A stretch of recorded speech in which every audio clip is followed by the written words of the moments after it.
Good morning. Over 500 high schools stepped up to take on the Battle of the Brains Challenge, and today we have winners of the competition. Joining me from Olathe North High School, Rhonda Rice, Ryan Luter, and Kavya Shavishankar. Good morning.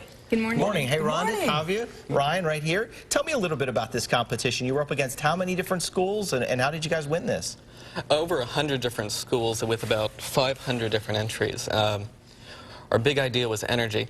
So all of our concepts focused on the sound energy, light energy, and ways to generate those. Okay, and so what did you come up with, Kavya? How did you do that? Well, we just wanted to find a way to explain the different concepts of energy. So our main room is like there's exercise equipment such as like a hamster wheel, and so it's really going to be an interactive exhibit, and the kids can run on the hamster wheels and they can see how they're producing energy. And we also have like a sound room in which we have something called flame waves.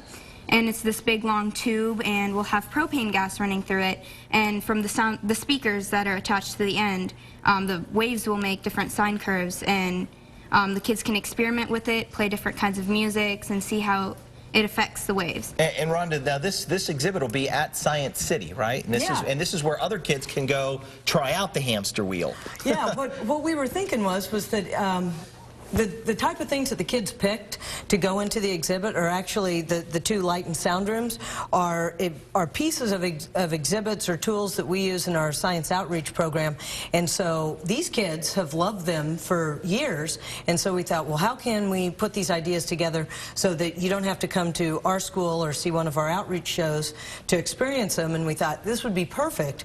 The kids can generate some energy, and we can actually have a permanent exhibit that all of Kansas City can have fun going to see and playing on and learning about science. And we hope these giant hamster wheels are big enough that dads can get in and compete against their kid for who can run faster and generate more energy. And just the fundamental idea that if you turn a magnet and a wire, you can generate electricity. Now, was part of your inspiration those hip-hop hamsters that we see in one of those car commercials?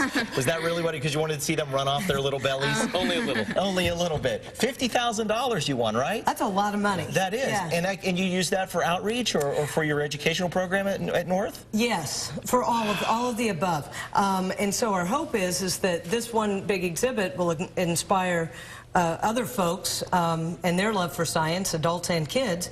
And our outreach programs that we want to look at are building some smaller versions. And right there, that yellow, the thing we just looked at was sort of like a schematic of it, right? That's a schematic that one of our students put together. Okay. A student named Drew Broadbent, and he did it in Google SketchUp, and he did all of that himself. Wow. Because we had no idea how to do it. Wow. And so we learned the program to kind of get our idea across. Rhonda Rice, Kavya Shavishankar, Ryan Luter, thanks for coming in, and congratulations. Thank you. Great job. There were 60,000 public votes that were put out for this, and so these guys came away as winners. We'll be right back after